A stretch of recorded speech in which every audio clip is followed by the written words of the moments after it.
ભાવનગર મહાનગરપાલિકાની મળેલી સાધારણ સભામાં તસવીરો બતાવીને લારી ગલ્લાઓ રહેવા દેવાના મામલે વિપક્ષના ભરતભાઈ બુધેલિયા લાલચોળ થઈ ગયા હતા અને આકરા પ્રહારો કર્યા હતા। સામાન્ય સભામાં વિપક્ષના નેતા ભરતભાઈ બુધેલિયાએ કહ્યું હતું કે જાહેર રસ્તા ઉપર નડતરરૂપ ન હોય તેવા લારી ગલ્લાવાળાઓને ધંધો કરવા દો। જો કે આ સમયે સ્ટેન્ડિંગ કમિટીના ચેરમેન રાજુ રાબડિયા આ મુદ્દે કહેતા હતા ત્યારે ભરત બુધેલિયાએ મેયરને કહ્યું કે તમે આમને સૂચના આપો કે મારી સળી કરે નહીં। જો કે સ્ટેન્ડિંગ વિભાગના અધિકારી દ્વારા લારી ગલ્લા સહિતના મુદ્દે જવાબો આપવામાં આવ્યા હતા ત્યારે વિપક્ષે કહ્યું હતું કે નડતરરૂપ ના હોય તેવા લારી ગલ્લાવાળાઓને દૂર કરવા જોઈએ નહીં, તેમને ધંધો કરવા દો।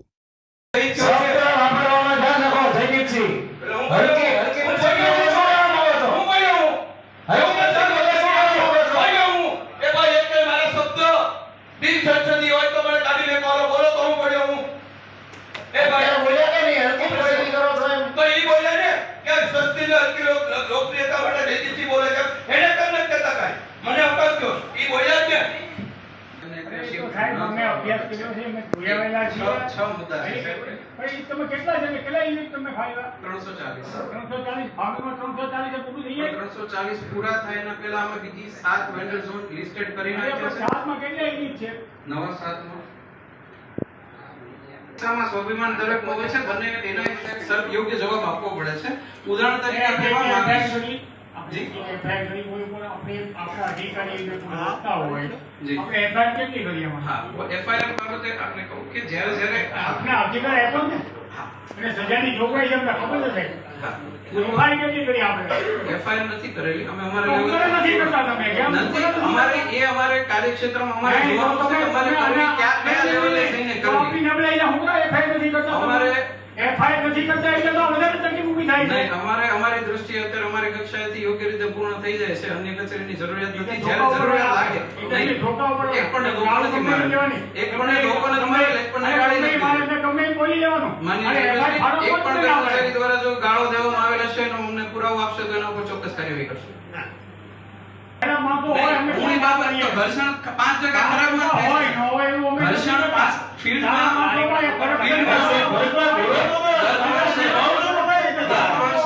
ગત વર્ષે 11,000 મેં તેમને સમજાવ્યા 16 ફૂટ જગ્યા એક કેબિન ધારકને એક લારી ધારકને એના ટેબલ પાથરી શકે, ટેબલ રાખીને બેસી શકે, ટેબલ છે ને બાજુમાં લારીની જગ્યા સિવાય 16 ફૂટ જગ્યા આપણે લારીની જગ્યા સિવાય 16 ફૂટ અને ત્યાં શાક બકાલાવાળા બધા ઊભા છે અને ખૂબ જ સારો ધંધો કરે છે। એને જાવું શા માટે નથી ઈ કઈ સમજાતું નથી। આ દિલીપભાઈ બધા બે જ ગયા છે પાવાડિયા બીજું સારું બીજી જગ્યાએ સારું ચાલે છે। આપણે એવું નથી કહેવા માંગતો ભરતભાઈ અમે મેયર સાહેબ એવું કહેવા નથી માંગતા કે તમે 100 ફૂટ દબાણ વાળાને તમે હટાવો એવું નથી કહેવા માંગતા। અમે હટાવો નથી ભરતભાઈ અમે હટાવો પણ જે ખરેખર આપણે ઉપાધ્યાય સાહેબે મૌખિક સૂચના આપીને જે વાહનો જેને ખરીદે છે જે બિચારા લોન લઈને એને વાહનો માટે કેબિન ટાઈપ બનાવીને 8 વાગે આવીને 10 વાગે વયા જાય છે એવો અને રહી વાત તમારી બીજી કે ભાઈ એકને ખોળ ને એકને ખોળ એવું નથી કરવાનું। બધાનો વારાફરતી વારો આવવાનો છે અને જ્યાં જ્યાં દબાણ હશે તે દબાણ દૂર કરવાનું છે।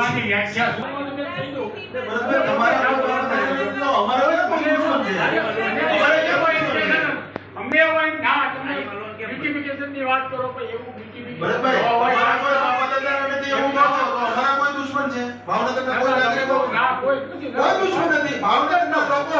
સલામતી સાથે સુરક્ષા સાથે ધંધો કરે એમાં અમને ક્યાં વાંધો છે ભાઈ?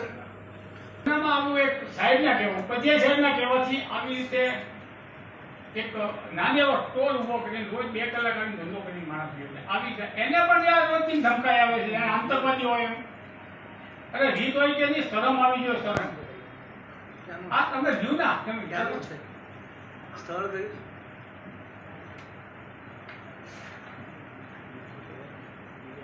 સ્થળ સર યુનિવર્સિટીના ગેટની પાસે જે સર્વેશ્રી વાત કરે છે આ એક મુદ્દો નથી આવા અનેક મુદ્દા છે ગેટની પાસે ત્યાં સ્થળ ઉપર ઊભા રહે છે સર। એ તમામને સર આપણે વેન્ડર ઝોનમાં શિફ્ટ થવા માટે કીધેલું છે। એમના દ્વારા એવું કીધું ક્યાં તમે વેન્ડર ઝોનમાં સાહેબ તમે મેં કીધું તમે કોઈ પણ રંગમાં કેમ કેન્સલ કરી છે આપણને અહીંયા ધંધો તમે તમે પહેલા લીડ તમારી તમે જોયું સાહેબ પહેલા લીડ તમે જોયો ડિસ્પોઝલમાં જગ્યા ફાળી હતી ખેડૂત હોસ્ટમાં બુદ્ધદેવ સર્કલ છે ત્યાં ફાળી ત્યાં કોઈ ધંધો કરવા જવાનું છે એવી જગ્યા ત્યાં સારી જગ્યા છે કોઈ લાભાર્થી કોઈ ફોન કરે કે આ અહીંયા નહીં હોવી જોઈએ. આજની ભાવનગર મહાનગરપાલિકાની સાધારણ સભામાં 24 કાર્ય લેવામાં આવ્યા હતા. તેમાંથી 24 કાર્ય સર્વાનુમતે મંજૂર કરવામાં આવ્યા છે.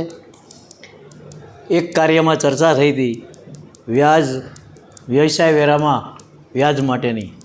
તો સરકારમાં અમે બધા ગયા ત્યારે ચર્ચા થઈ હતી કે ભાઈ અત્યારે તમે મુદ્દલ લઈ લ્યો અને વ્યાજ ફીસ કરીને મુદ્દલ લઈ લ્યો એવી અમને સલાહ દેવામાં આવી હતી. એટલે સરકારશ્રીનો એવો ઉદ્દેશ હોઈ શકે કે પછી જ્યારે સમય આવે ત્યારે વ્યાજ કદાચ માફ થઈ શકે, તેથી અમને આ કદાચ આદેશ કરવામાં આવ્યો હોય. તો અત્યારે આપણે આ સાધારણ સભામાં કાર્ય લાવ્યા અને સર્વાનુમતે મંજૂર પણ કર્યું. એક શોક ઠરાવ પૂર્વ નગરસેવક મહેન્દ્રસિંહ રાણાનું દુઃખદ અવસાન થયું હતું અને બજેટ બેઠકમાં આપણે તેમનું મૌન પણ રાખ્યું હતું, જે આજે તેનો શોક ઠરાવ કર્યો છે.